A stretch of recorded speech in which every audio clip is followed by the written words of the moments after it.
Imagine करो अगर आपको किसी पेशेंट में वेनी पंक्चर करना हो या ब्लड सैंपल लेना हो तो सबसे सेफ एरिया कौन सा होता है। Yes, the area is cubital fossa. But सवाल ये है कि ये एग्जैक्टली कहाँ होता है और इसमें कौन कौन से इम्पॉर्टेंट स्ट्रक्चर्स होते हैं और क्लिनिकली ये इतना इम्पॉर्टेंट क्यों है। तो इस वीडियो का गोल ये है कि क्यूबाइटल फोसा को इतना ईजी और क्लियरली समझाना कि आप इसे कभी ना भूलें और क्लिनिकली यूज़ भी कॉन्फिडेंटली बता सकें। तो सबसे पहले हम देखते हैं कि क्यूबाइटल फोसा बेसिकली क्या होता है। एक ट्रायंगुलर डिप्रेशन या हॉलो पार्ट होता है जो एल्बो के एंटीरियर एस्पेक्ट में प्रेजेंट होता है और कुछ इस तरह की इसकी शेप होती है। सिंपल लैंग्वेज में अगर समझे तो एल्बो के सामने जो हॉलो स्पेस दिखता है वही क्यूबाइटल फोसा होता है। तो अब हम देखते हैं इसकी बाउंड्रीज़। इसकी बाउंड्रीज़ जो होती हैं वो बहुत इम्पॉर्टेंट होती हैं एग्ज़ाम पॉइंट ऑफ व्यू से। तो जो इसका ऊपर की तरफ जो होता है बेस होता है,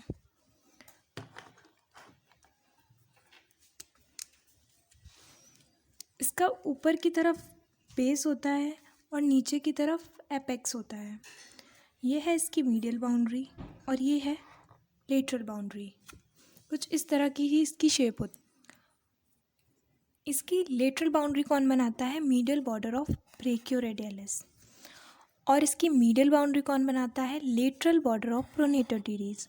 और इसका जो बेस होता है वो अपवर्ड की तरफ डायरेक्टेड होता है, बेस डायरेक्टेड अपवर्ड। और इसका जो एपेक्स होता है वो डाउनवर्ड की तरह डायरेक्टेड होता है। ये देखो, डाउनवर्ड की तरफ इसका एपेक्स होता है और अपवर्ड की तरफ इसका बेस होता है। डायग्राम से समझते हैं। तो अभी आपको ना इस वाले डायग्राम पे फोकस करना है, ठीक है। और ये है हमारी लेटरल साइड, ये है हमारी मीडियल साइड, ओके। तो जो लेटरल साइड पे कौन सी मसल आती है? ब्रेकियोरेडियलिस। और मीडियल साइड पे प्रोनेटर टीरीज होती है। और ये जो इमेजिनरी लाइन दिख रही है ना आपको, ये है इसका बेस और ये है इसका एपेक्स, ठीक है। और ब्रेकियोरेडियलिस का ये कौन सा बॉर्डर है? ये मीडियल बॉर्डर है। तो मीडियल बॉर्डर ऑफ ब्रेकियोरेडियलिस क्या बना रहा है? लेटरल बाउंड्री, ठीक है। और जो ये क्या है? ये प्रोनेटर टीरीज का कौन सा बॉर्डर है? लेटरल बॉर्डर है। तो lateral border of pronator teres कौन सी बाउंड्री बना रहा है? मीडियल बाउंड्री बना रहा है। ये क्यूबाइटल फोसा की मीडियल बाउंड्री हो गई, ये लेटरल बाउंड्री हो गई, ये इसका बेस हो गया और ये इसका एपेक्स हो गया। बेस क्या होता है? बेसिकली ये एक इमेजिनरी लाइन होती है और जो ऐसे ऊपर की तरफ डायरेक्टेड होती है और एपेक्स इसका नीचे की तरफ डायरेक्टेड होता है। जो हमारी ब्रेकियोरेडियलिस मसल है ये कहाँ से ओरिजिन ले रही है? ये हमारे लोअर पार्ट ऑफ ह्यूमरस से ओरिजिन ले रही है और ये प्रोनेटर टीरीज मसल हमारी इस यहाँ से ओरिजिन ले रही है, ठीक है। और जो हमारा एपेक्स होता है वो कहाँ पे? यहाँ पे डायरेक्टेड होता है जहाँ पे ये प्रोनेटर टीरीज मसल को ब्रेकियोरेडियलिस क्या कर रही है? क्रॉस कर रही है। तो ये बात ध्यान रखने की है यहाँ पे कि जो प्रोनेटर टीरीज मसल है उसको क्रॉस कर रही है कौन? ब्रेकियोरेडियलिस। और जो आपको ये ट्रायंगुलर एरिया दिख रहा है ना, ये इसकी बाउंड्रीज हो गई दोनों। ये इसका एपेक्स हो गया, ये बेस हो गया। ये जो ट्रायंगुलर एरिया दिख रहा है यही हमारा क्यूबाइटल फोसा होता है। और ये है हमारी प्रोनेटर टीरीज मसल, ये है इसका बेस, ये है एपेक्स, ये वाली जगह, और ये है ब्रेकियोरेडियलिस मसल। आई होप आपको डायग्राम से समझ में आया होगा। तो लेटरल बाउंड्री इसकी ब्रेकियोरेडियलिस बना रही है, मीडियल बाउंड्री प्रोनेटर टीरीज बना रही है, बेस ऊपर की तरफ डायरेक्टेड होता है, represented by imaginary line joining the front of two epicondyles of humerus. जो दो एपिकॉन्डाइल्स होते हैं ह्यूमरस के, ये दोनों एपिकॉन्डाइल को हम एक इमेजिनरी लाइन जो ज्वाइन कर रही है, दोनों एपिकॉन्डाइल्स को एक इमेजिनरी लाइन ज्वाइन कर रही है, ऐसे अज्यूम कर लेते हैं। तो वही इसका क्या होता है? बेस होता है, ठीक है। और एपेक्स इसका नीचे की तरफ डायरेक्टेड होता है, formed where brachioradialis crosses pronator teres muscle. Brachioradialis cross कर रही है किसको? प्रोनेटर टीरीज मसल को, ठीक है। और इसकी जो रूफ होती है उसमें सबसे पहले कौन आता है? स्किन, क्योंकि जो ऊपर की जगह है ये, इसमें सबसे पहले क्या है? स्किन ही तो है, ये ऊपर की जगह रूफ, इसमें स्किन ही तो है। स्किन को हटाएंगे तो सुपरफिशियल फेशिया मिलेगा, उसको फर्दर रिमूव करेंगे तो डीप फेशिया, देन उसके बाद बिसिपिटल एपिन्यूरोसिस। ये कुछ स्ट्रक्चर्स होते हैं जो इसका रूफ बनाते हैं। देन अब हम बात करते हैं फ्लोर ऑफ क्यूबाइटल फोसा की। तो फ्लोर ऑफ क्यूबाइटल फोसा कौन बनाता है? दो मसल बनाती हैं, एक ब्रेकियालिस मसल और एक सुपिनेटर मसल, जो कि सराउंडेड बाय होती है अपर पार्ट ऑफ रेडियस के। इसका डायग्राम मैं आपको दिखाती हूँ।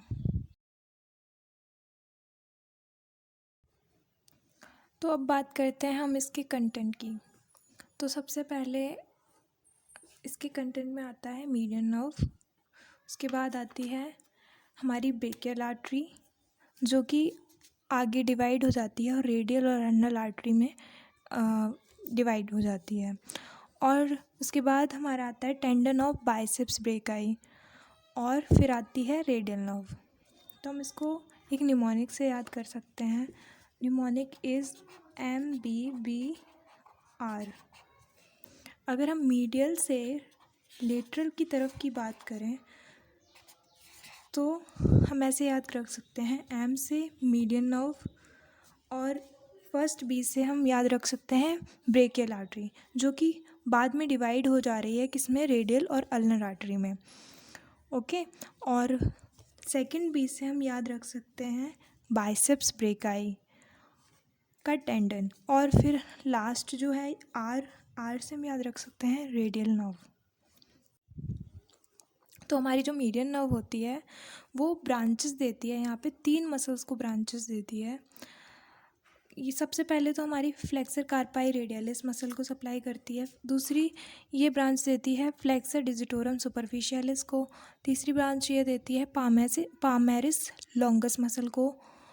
और ये तीनों मसल्स को ब्रांचेस देने के बाद फोसा को लीव कर जाती है। ये लीव कैसे करती है? फोसा को leaves the fossa by passing between 2 heads of pronator teres. मतलब जो हमारे 2 हेड होते हैं प्रोनेटर टीरीज के, उसके बीच से पास करती है। ये जो 2 हेड हैं प्रोनेटर टीरीज के, उसके बीच से पास कर जाती है ये। और देन हम देखते हैं सेकंड ब्रेकियल आर्टरी।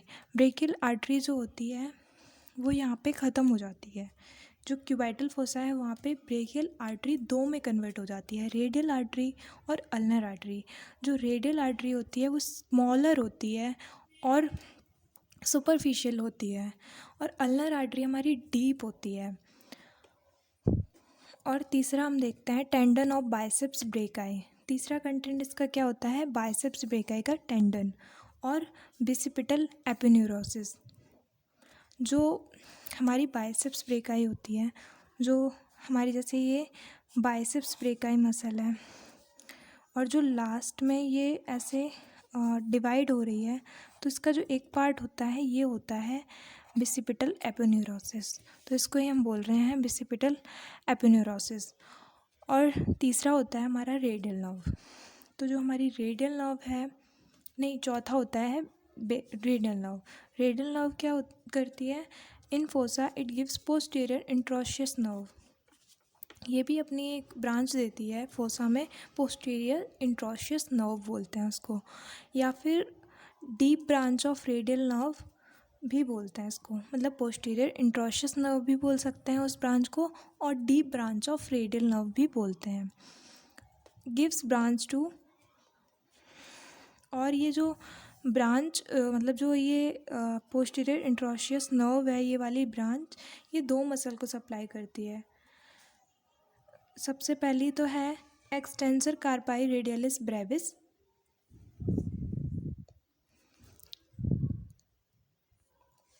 तो पहली मसल क्या है? एक्सटेंसर कार्पाई रेडियलिस ब्रेविस और दूसरी मसल है सुपिनेटर। एंड लास्ट एक और बात है जो रेडियल नर्व से रिलेटेड है, वो भी देख लेते हैं। Radial nerve leaves the fossa by piercing supinator muscle. मतलब जो हमारी मीडियल नर्व थी वो प्रोनेटर टीरीज के दोनों हेड के बीच में से निकल रही थी, और जो हमारी रेडियल नर्व है वो सुपिनेटर मसल को पियर्स करते हुए निकल रही है। ठीक है, अब सबसे लास्ट में हम बात करते हैं क्लिनिकल इम्पॉर्टेंस। क्यूबाइटल फोसा इतना क्यों इम्पॉर्टेंट है, क्या इम्पॉर्टेंस है इसकी।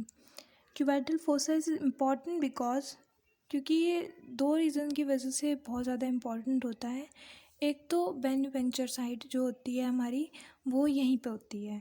मीडियल क्यूबाइटल वेन जो होती है, जो हमने पढ़ी थी सुपरफिशियल फेशिया में जो प्रेजेंट थी, मीडियल क्यूबाइटल वेन वो हमारी क्यूबाइटल फोसा में ही प्रेजेंट है। तो हमारी चॉइस ऑफ इंजेक्शन वही होती है, ब्लड सैंपल वगैरह लेना उसके लिए ये बेस्ट होती है।